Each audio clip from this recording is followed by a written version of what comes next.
Michoacán esta vez, mis valedores, la entidad conflictiva por antonomasia en la geografía del país. Un Michoacán cuyos habitantes mal resisten a estas horas el avispero de una familia michoacana que en su sección de más violencia ha derivado en los caballeros templarios.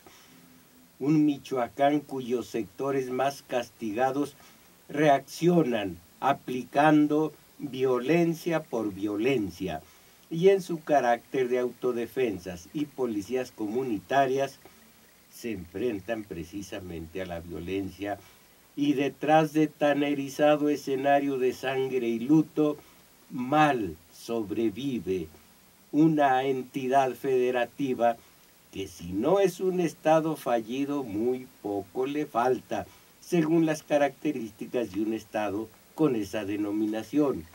Nueva Italia, Apatzingán, tierra caliente, mis valedores, de allá de Michoacán, las aguas bajan turbias.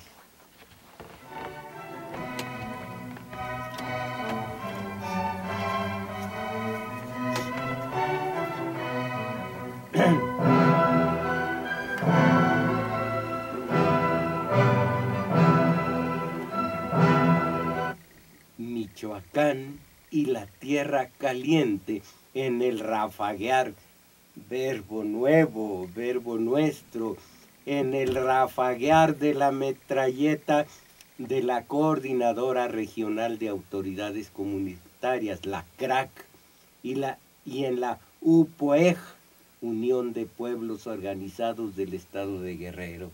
Sí, la metástasis. Michoacán, hoy por hoy geografía del ritual y la magia, del esperpento, de alto poder, encubierto en la túnica medieval, imagínense, la del caballero templario, el Michoacán de la desmesura, la alucinación y el pensamiento mágico. Por supuesto, no todo Michoacán, una zona determinada, pero repito, lo que es la metástasis, todo el territorio ya está contaminado por el caballero templario, antes la familia michoacana, y ahora con los autodefensas, el Michoacán del temor, la violencia y el luto, la pestilencia del alcohol y otras drogas casi tan dañinas como el propio licor. No creo que nada inficione, nada envenene, nada enferme más al mexicano que el licor, al humano, pero en este caso al mexicano que el condenado licor. En fin, Michoacán y el hedor de la pólvora, la sangre recién derramada. Michoacán, un estado que desde Los Pinos se intenta recomponer a base de boletines oficiales y declaraciones públicas. Pues sí, pero lástima que la realidad objetiva no acepta conformarse, hacerse, modelarse a la medida de discursos y boletines oficiales.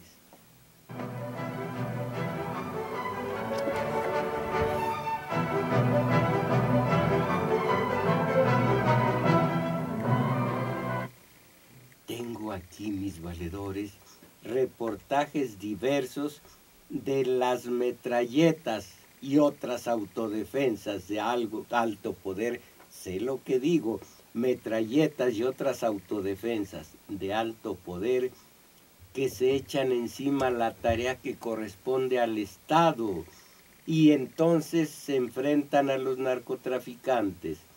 Se trata de campesinos y jornaleros, productores y comerciantes, transportistas e intermediarios, apenas ayer, que hoy amanecen figuras hazañosas que en una primera lectura se advierte se han echado encima la tarea de limpiar de templarios y otros esperpentos sangrientos zonas diversas de Michoacán y Guerrero, por más que esta situación aparece compleja, intrincada y con su mar de fondo. Imagínense, hablando de metástasis, que ya en Estados Unidos mexicanos, inmigrantes, jóvenes, se están organizando en calidad de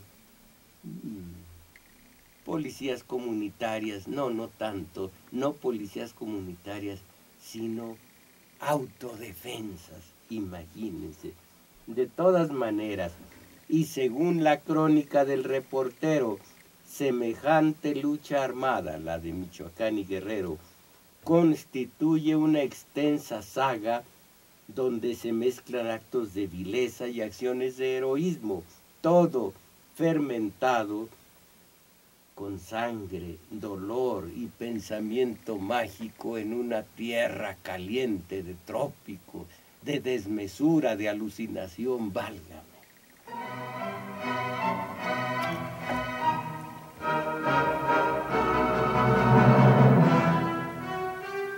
Leo los reportajes, he estado leyendo de todas partes, desde periódicos extranjeros hasta los de este país.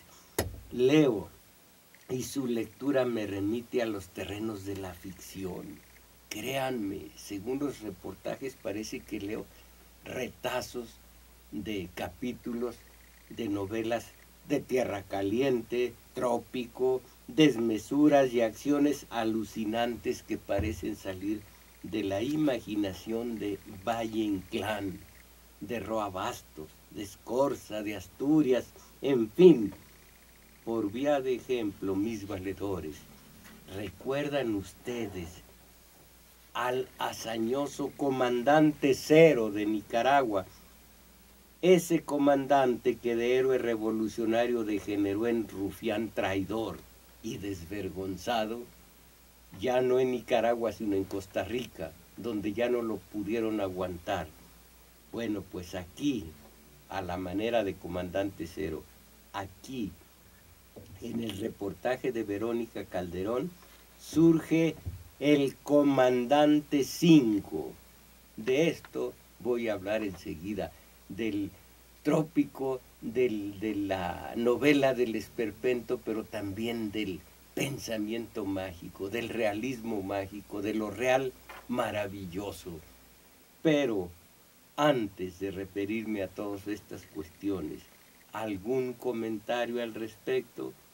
Por favor, compañera Isabel Macías, las señas telefónicas.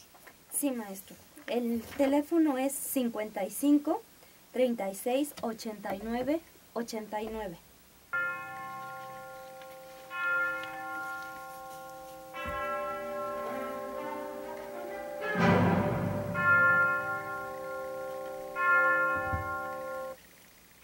El comandante Cero, el comandante Cero, Edén Pastora se llamaba aquel.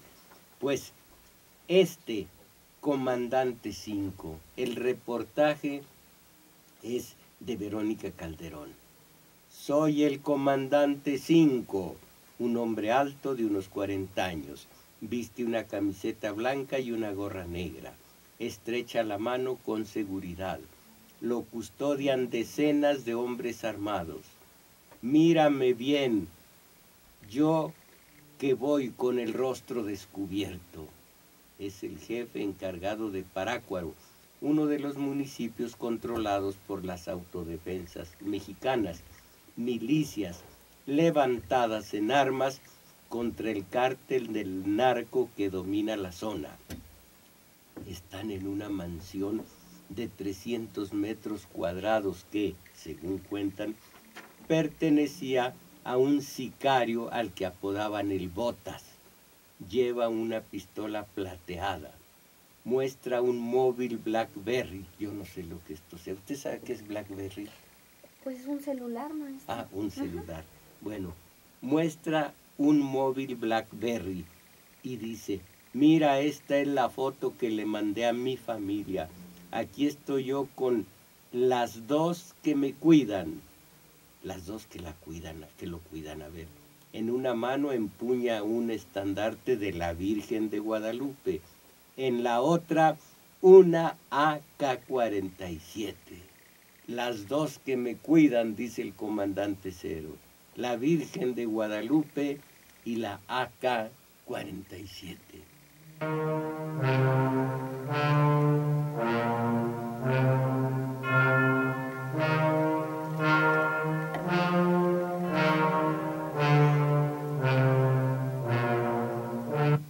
Y que en Michoacán no se mueve una ardilla si no lo ordenan los caballeros templarios, dice el comandante 5.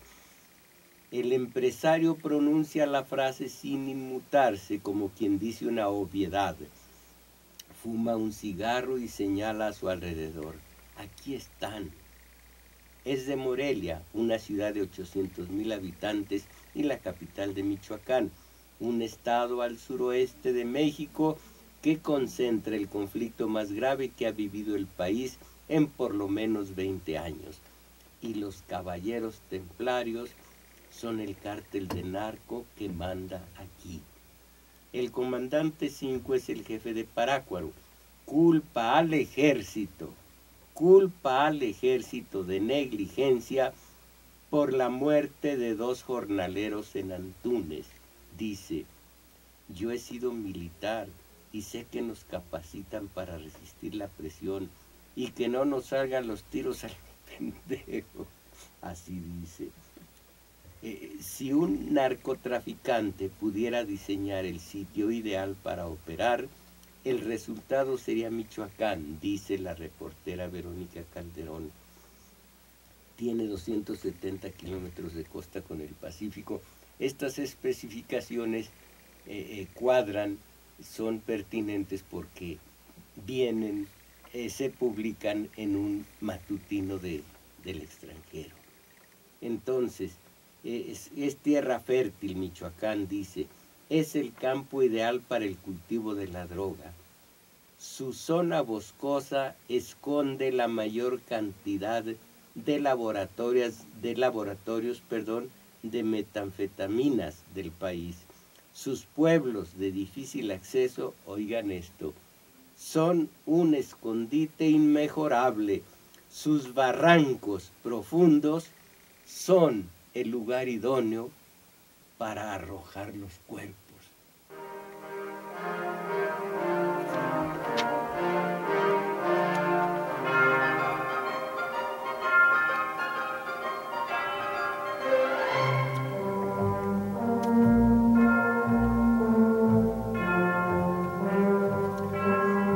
Sobre esta situación que vive hoy Michoacán, comenta Francisco López Bárcenas: ha pasado un año de que en México comenzaron a surgir las policías comunitarias y grupos de autodefensa como una forma de enfrentar la inseguridad generada por la incapacidad de los órganos del gobierno de cumplir con su obligación de brindar seguridad a la población.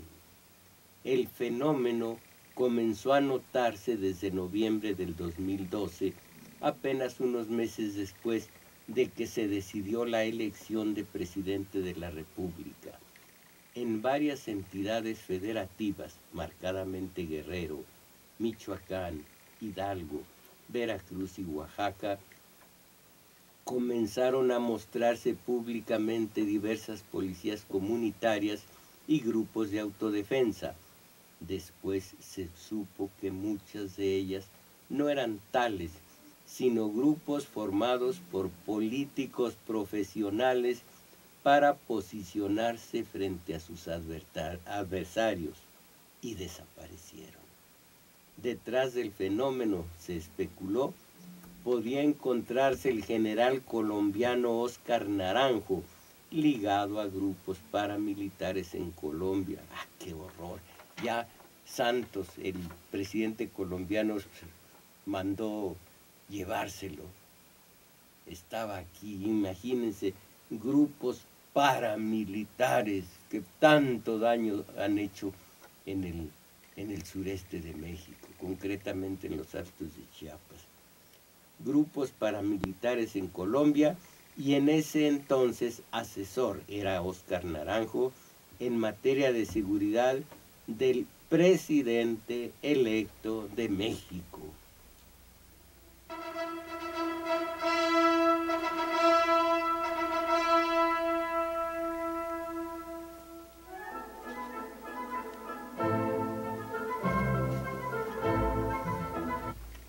Y que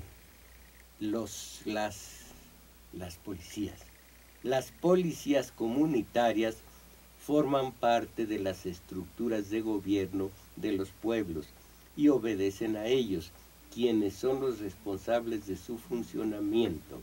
Su existencia y funcionamiento forman parte de los derechos de los pueblos indígenas.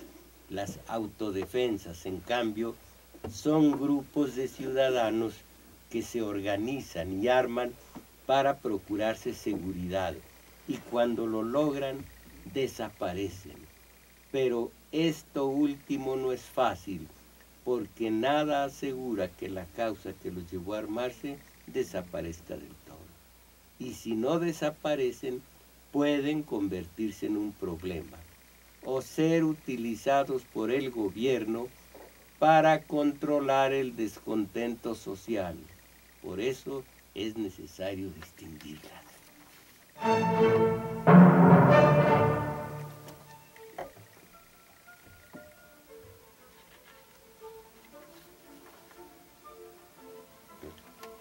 Ya, no te digo.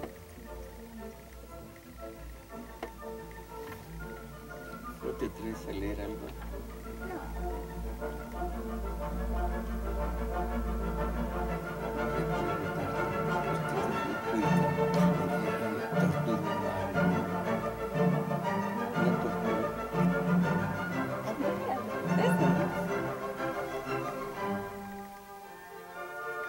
Siguen las crónicas que vienen de por los rumbos de Michoacán y Guerrero. Michoacán es un hervidero de rumores. Los templarios, están allá en Apatzingán, dicen en Antunes. Apatzingán es el epicentro económico y político de Tierra Caliente. Es la cuarta ciudad del estado con 80,000 habitantes, y los sicarios han operado allí desde hace por lo menos 8 años. Caramba. Tras la toma de Parácuaro, hombres desconocidos atacaron bancos y tiendas, amenazaron con incendiar el mercado. La espiral de violencia obligó al gobierno mexicano a convertirlo en el centro del operativo anunciado esta semana. Helicópteros sobrevuelan la zona. Decenas de coches militares y de la Policía Federal transitan por las calles. Todo está cerrado, hasta su catedral, que luce una bandera blanca con la leyenda Paz en Apatzingán. El hospital solo atiende urgencias. Don Celestino, un hombre de unos 50 años, vende fruta en la puerta. Y, comillas, dicen en mi pueblo que si no tengo miedo, pero yo lo que tengo es hambre. ¿Me puedes dar de mi valija el proceso?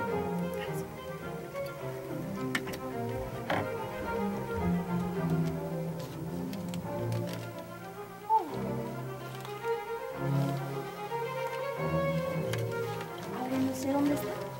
Doblada, el proceso, la revista.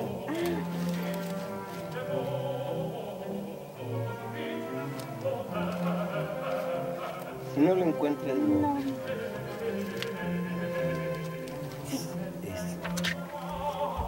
Ahora, busca Javier Sicilia, aquí está.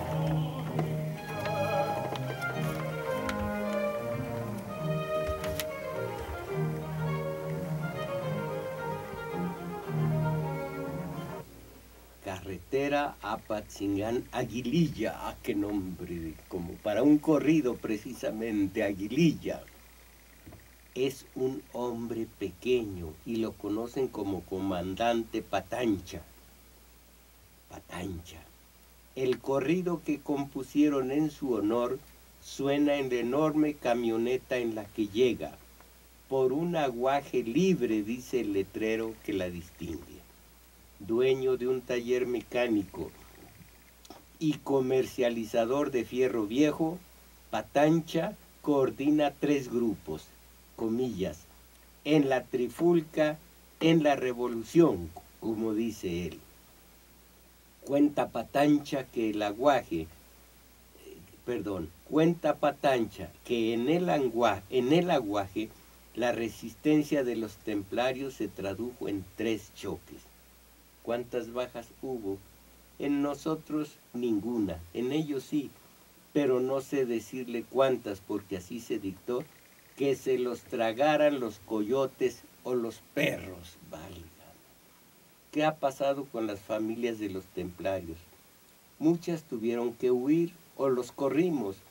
No queríamos que tuvieran comunicación de lo que ocurre en el pueblo y así les hemos ido limitando las comunicaciones. El comisionado del presidente Peña para Michoacán, a Alfredo Castillo, le dice el reportero, dice que las autodefensas ya no tienen razón de ser. Y Patancha dice al respecto, yo le contesto al señor que está realmente equivocado, porque él nada más se encuentra sentado en su banca y no vive la realidad de la vida. Aquí, si se desarman las autodefensas, nos van a matar a todos.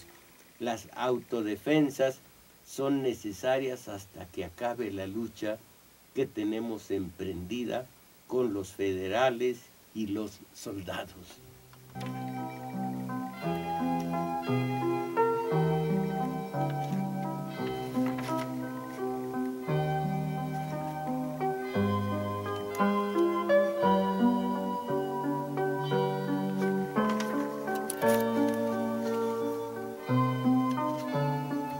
Comenta Sánchez Rebolledo, durante mucho tiempo en vastas regiones no hubo quien, salvo otras bandas rivales, les intentara poner un freno a los llamados caballeros templarios, nombre que más allá del sueño trivial, arcaico, derivado de la leyenda heroica, esto viene desde las cruzadas, luego les platico, algunos de ustedes ya saben de dónde vienen, de dónde proceden estos caballeros templarios. Bueno, nombre que más allá del sueño trivial, arcaico, derivado de la leyenda heroica, remite al sedimento religioso que a contrapelo de toda supuesta modernidad persiste en las capas profundas del mundo rural michoacano.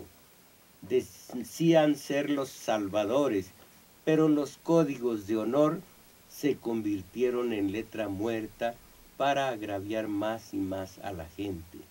Ya fueran ricos ganaderos o cortadores de limón, todos debían pagar su cuota en especie y sumisión a los poderosos vigilantes apostados en las corporaciones municipales o protegidos por las autoridades superiores.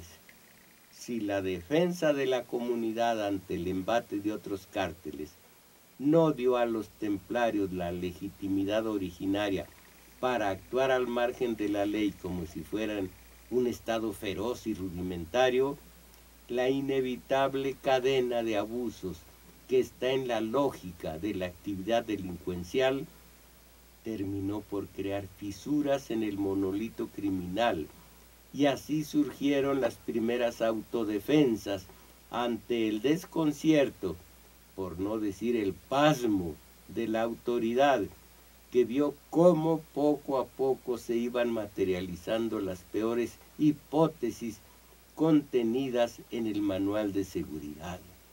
Se mencionó el fantasma de la narcoguerrilla y el riesgo perceptible del paramilitarismo como salida oficiosa ante la espiral generalizada de la descomposición social perceptible en esos lugares de la República. Quizá alguno creyó posible usar a este grupo pensando en cortarles la cabeza más adelante, pero es difícil saber qué planes tenía, si los tenía, el alto mando.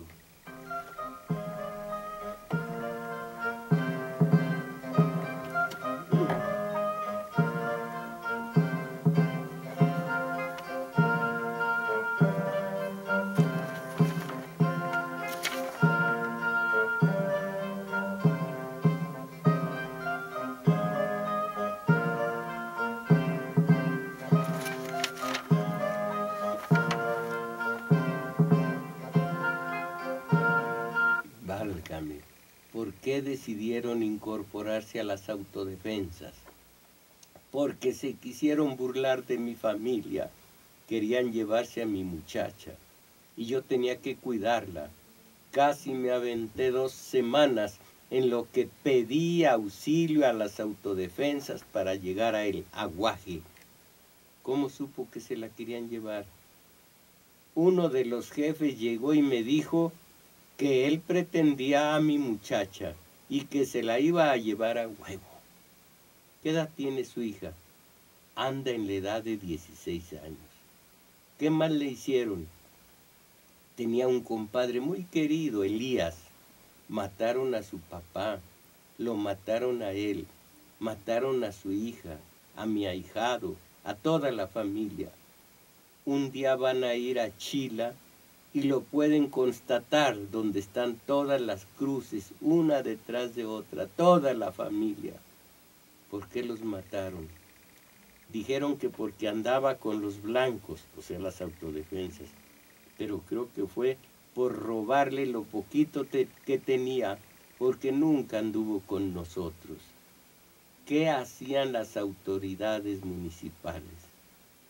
Todos los presidentes municipales que entraron por el PRI en el estado de Michoacán fueron entrados por la maña.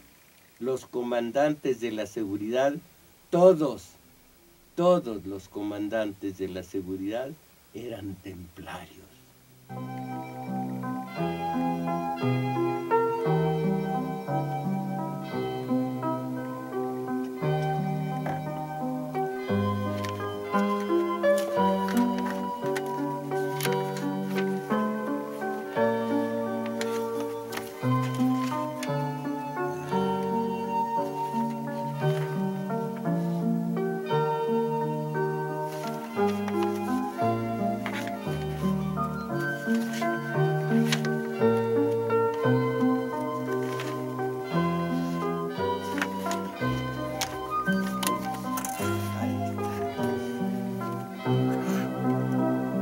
Bernardo Cortés Márquez tiene una serie de reflexiones muy interesantes acerca del tema, por supuesto.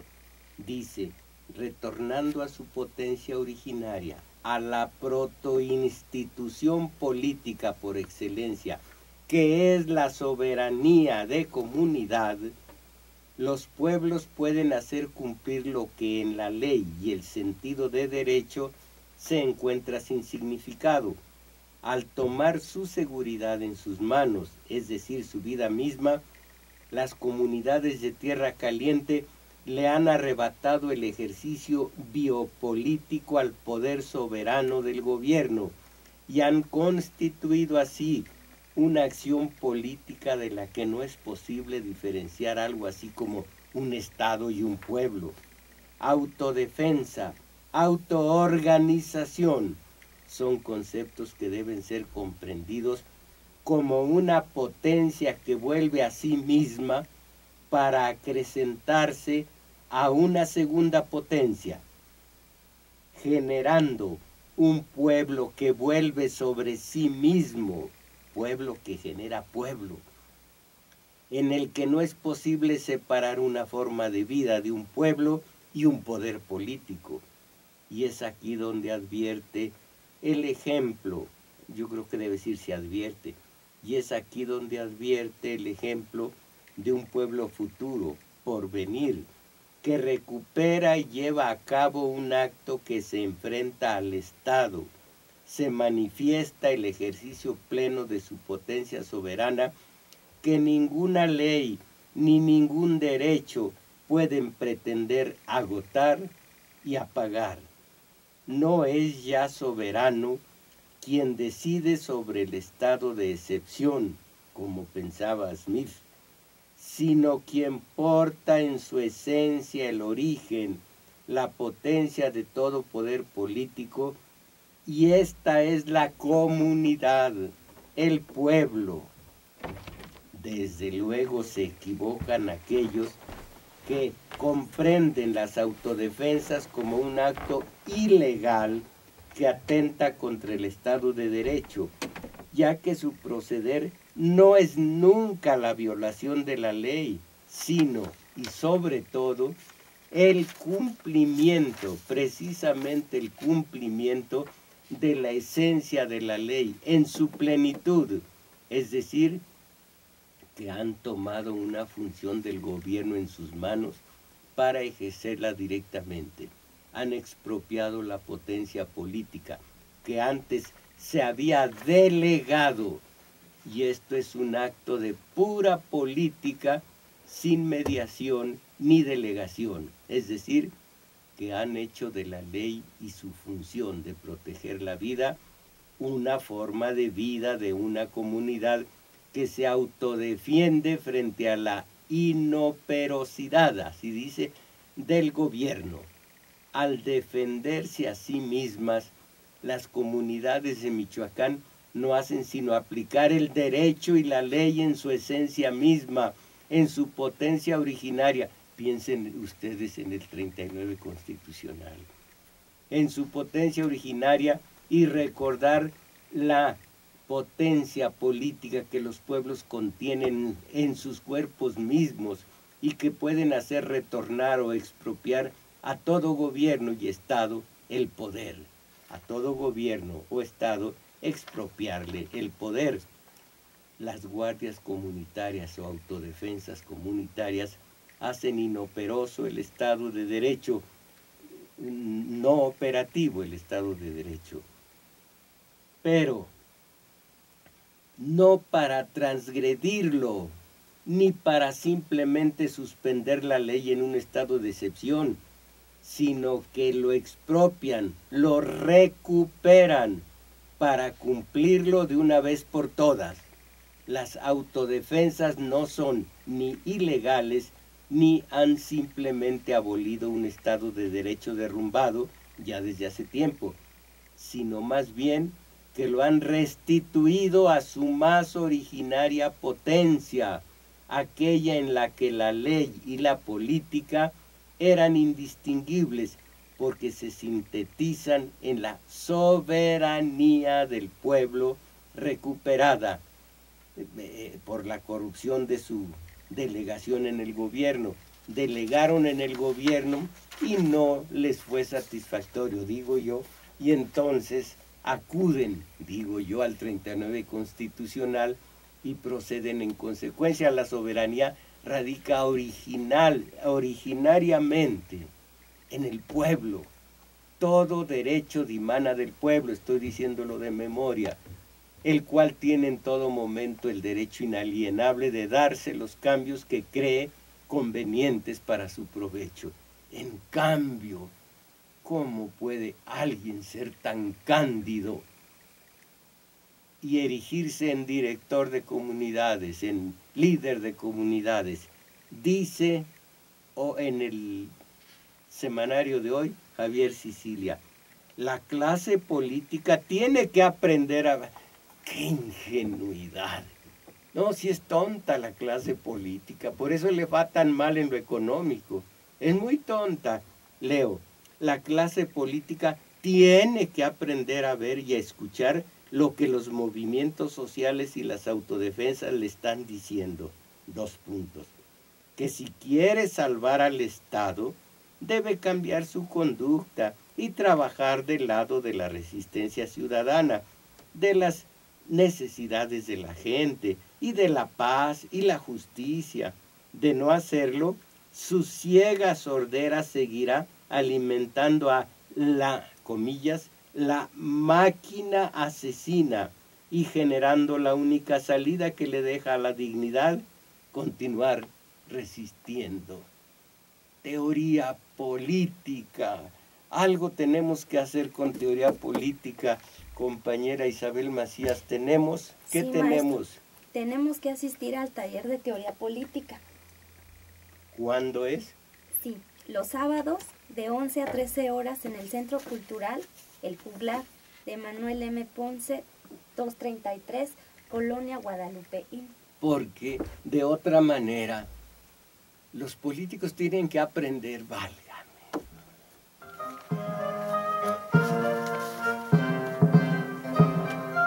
Hiciste bien, perfecto.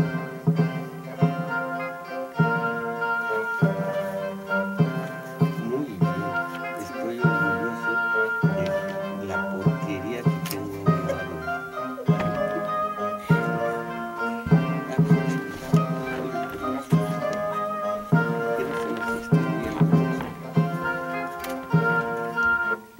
Decía yo a sus buenas mercedes que la lectura de estas crónicas me remiten, por ejemplo, a el señor presidente de Asturias, al tirano Banderas de Valle Inclán, a, ¿cómo se llama? Redoble por Rancas, novela de Manuel Escorza, no sé de quién más hablé, de Roa Bastos, todo es grande su obra, pero pienso en ¿cuál de ellas? Yo el Supremo, el hombre creo que se llama su novela mejor. Bueno, pues miren ustedes. Ay, por supuesto, Carpentier, que fue el que a la escuela literaria realismo mágico le llamó lo real maravilloso en el estudio liminar de su novela Los reinos de este mundo. Bueno, pues miren, aquí tienen en la realidad lo que ocurre allá en Michoacán. Decomisan un rancho a templarios. Grupos de autodefensa de esta comunidad tomaron varios objetos de culto pertenecientes a Nazario Moreno González, el Chayo. Me preguntaba usted hace rato de megalómanos. Aquí Sí. tiene el ejemplo de un megalómano absoluto. Pertenecientes a Nazario Moreno González, el Chayo, principal terrateniente de los caballeros templarios. Entre dichas pertenencias mostraron, y vi las fotos, mostraron una estatua con la que el mismo líder se representaba en sus cultos, varias sotanas con la cruz de los templarios al frente, un par de libros sobre este personaje al que también se le conoce como el más loco, el doctor Ernesto y Villazapata. Todos estos son sus nombres. También un chaleco de metal de estilo medieval y un uniforme completo de la Policía Federal.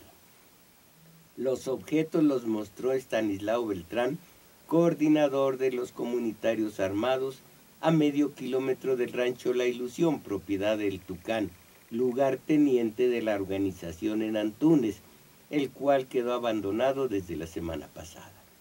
La estatua, comenta Papá Pitufo, es una de tantas imágenes que Nazario Moreno se mandó crear para llevar a cada una de las poblaciones en las que los caballeros templarios cobraban derechos de piso. Comillas, muchas veces las cambiaban por las imágenes de la Virgen y ante el Chayo templario se oficiaban sus propios cultos.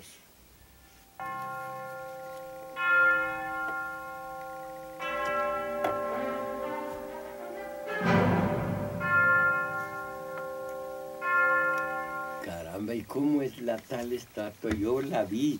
Ah, usted, Crescencio Suárez, ¿no vio la foto de la estatua de este hombre? Vestido de caballero templario. Bueno, pues la imagen es de yeso, de 1,30 m de alto, vestida con túnica y capa al estilo templario y una espada dorada en las manos de la estatua. La ropa es de terciopelo y tiene decenas de piedritas cuyo valor aún desconocen los comunitarios. La espada parece estar bañada en oro y el rostro muestra a un hombre barbado como si fuera imagen religiosa. Fue hallada en una propiedad de El Tucán, lugarteniente de Antúnez. Aunque no se parezca del todo, se trata de El Chayo. Ya tenemos su estatua, ahora solo nos falta tenerlo a él, dice uno de los autodefensas.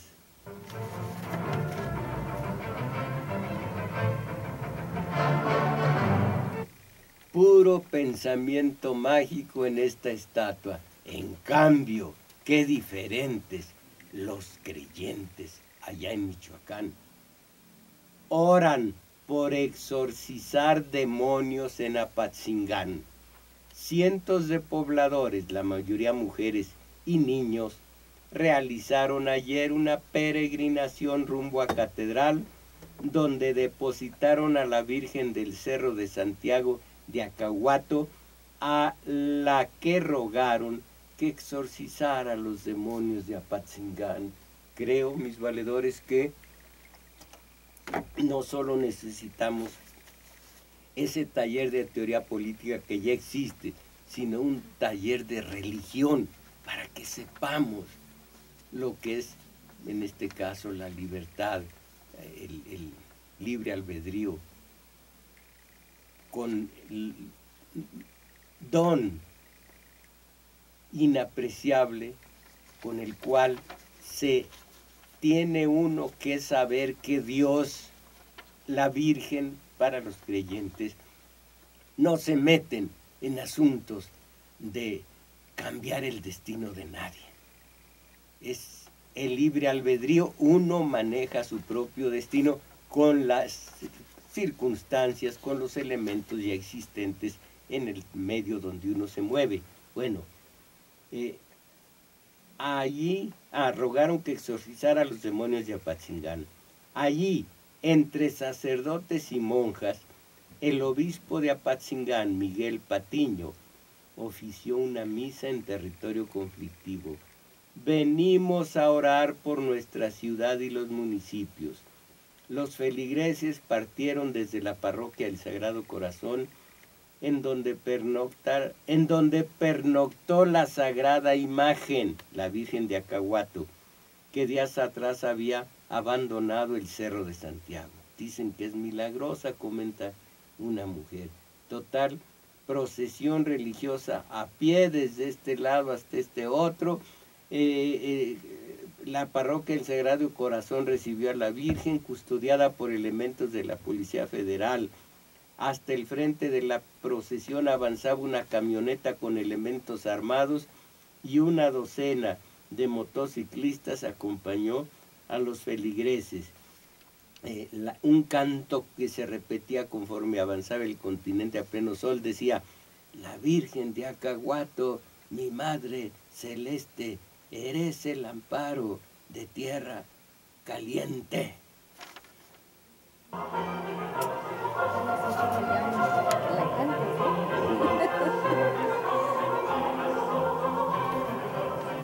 Pero el obispo dijo su sermón y animó a los autodefensas. Dijo: pido a ustedes quitarse las vendas de los ojos para luchar por una mejor sociedad. Basta de vivir. A ver, ¿cómo? A ver si le entendí. Maestro, dijo el obispo. Basta de vivir a medios chiles. Y bajo el male. Sí. A medios chiles, dijo el obispo. Apatzingán no quiere templarios, quiere gente buena que quiera trabajar. No quiere comunitarios, quiere comunidad. no hay que vivir a medios chiles.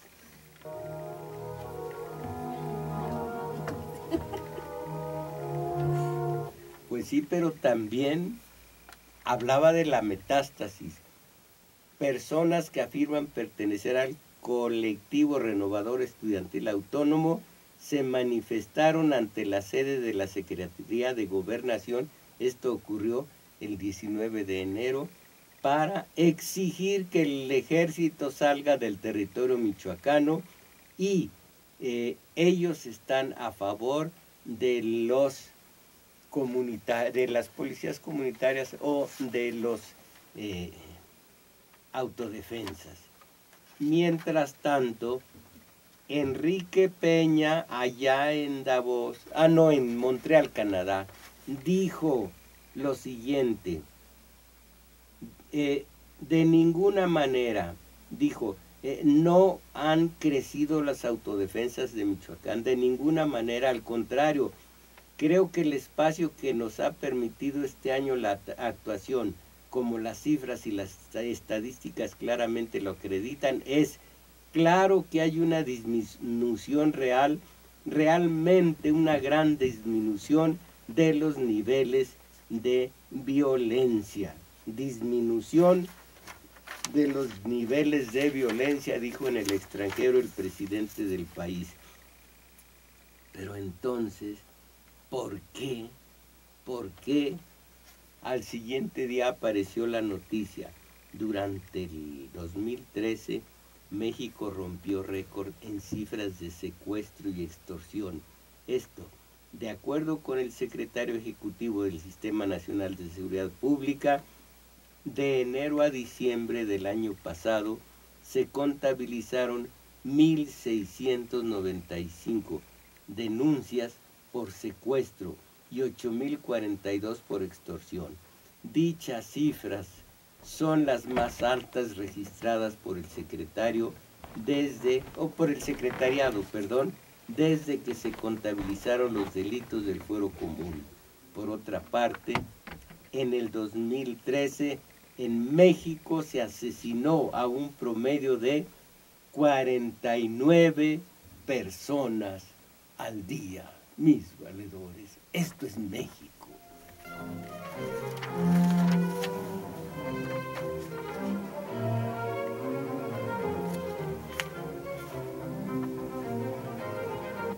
Tiene toda la razón y se lo agradezco, compañero Alejandro Gagiola. La novela de Roa Bastos a la que me refiero es El hijo de hombre, y yo se me fue el título y nada más dije el hombre, el hijo de hombre. Allí hay un personaje, hay leprosos, un personaje, bueno, es una novela espléndida, para mí más que Yo el Supremo. El hijo de hombre es la novela por excelencia de Roa Bastos y una de las más hermosas que se han escrito en Iberoamérica. Pues, a ver, vamos a hablar primero de los talleres. Bueno, antes que nada, se nos pidió en el centro de acopio del Valedor una silla de ruedas. Ya se compró la anterior, que se pidió hace unos 2 meses tal vez o menos, y ahora se necesita otra silla de ruedas. Alguien no puede aportar alguna, y si no, pues la compramos. Esto en lo que se refiere al centro de acopio del Valedor. Por cuanto a los talleres de lectura, compañera Isabel Macías. Sí, maestro. En el juglar también, pero los domingos de 1 a 2 y fracción de la tarde, taller de lectura. Pues diga de nueva cuenta el primero. Maestro. El taller de teoría política, sábados de 11 a 13, en el Centro Cultural El Juglar, de Manuel M. Ponce, 233, Colonia Guadalupeín. En el Juglar también, los domingos de 1 a 2 y fracción de la tarde, taller de lectura. Esto es en... ¿Qué más se dice? ¿Cómo llegamos?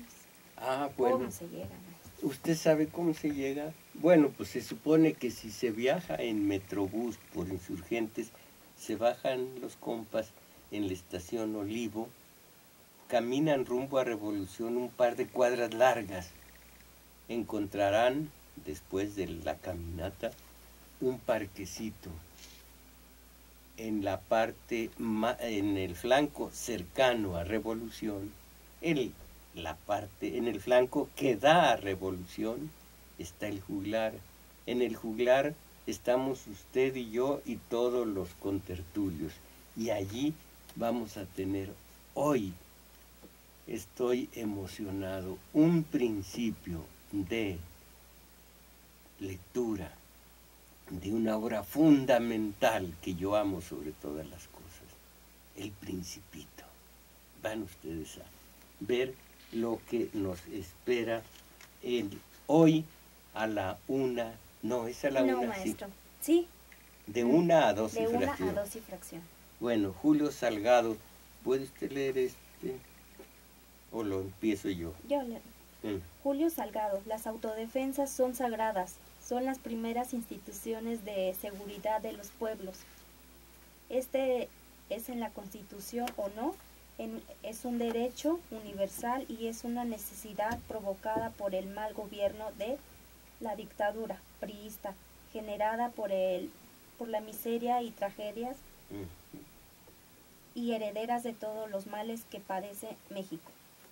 Pues sí, hay que hacer algo. Miren, en el comentario de quién fue, en el comentario anterior, el articulista decía lo siguiente: allí dejaron de delegar, hubo autoorganización y tomaron para sí esa soberanía popular que les garantiza, que nos garantiza el 39 constitucional. Horacio Hernández, maestro mojarro, en la zona de Tierra Caliente, los corruptos cuerpos de seguridad, en el lugar de proteger a la sociedad, brinda protección al crimen organizado. Debido a esto, la gente honesta decidió tomar la seguridad en sus propias manos. ¿Sí? En Nochistlán, antes del 2010, grupos organizados hicieron lo mismo con los Z, que hasta que lo sacaron. Oiga, pero un momento, deje ver esto. A ver si Nochistlán es el de mis raíces. Yo soy de Jalpa Mineral, pero Nochistlán era el ontanar, la fuente de esos cascanes maravillosos, cascanes valientísimos. Yo que tengo de valiente, yo que tengo de cascán, pero ellos sí. Ellos antes de entrar a la lucha, ya sea con los españoles o contra ellos mismos, antes de entrar a la lucha, advertían, eran prudentes, para que no hubiera mucha violencia, advertían en su idioma algo así: Axcanquena Tehual Nehual, que significa hasta tu muerte o la mía. Ya después le paraban, después ya paz. Pero nada más, hasta tu muerte o la mía.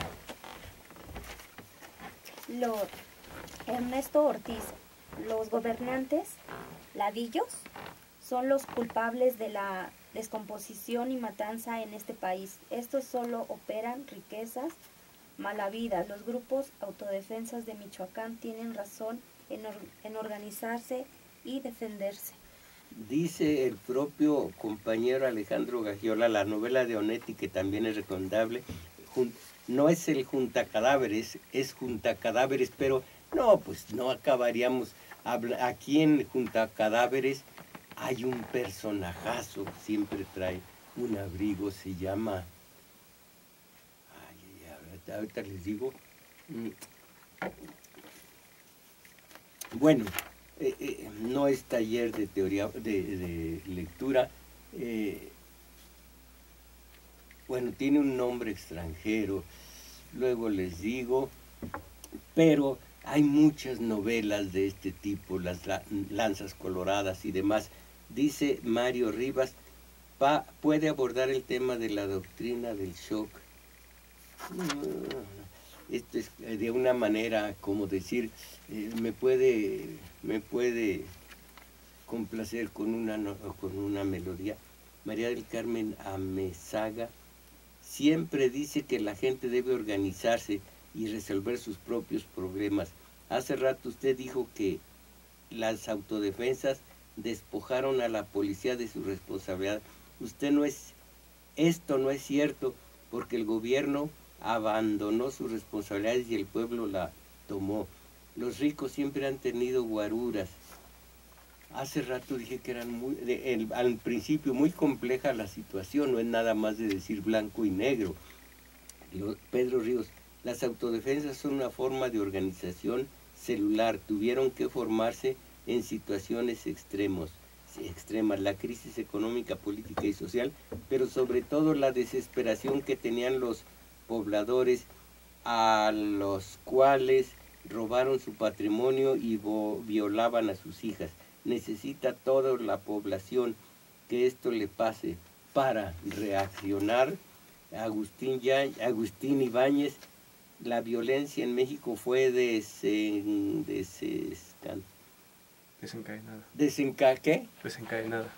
desencadenada por Estados Unidos para desestabilizar México y robar fácilmente los energéticos. Válgame, son muy arriesgados, son muy difíciles de probar estas acusaciones. Leopoldo Ávila Torres, le pido que nos hable mejor de la liberación de Leningrado. Bueno, mejor les voy a hablar.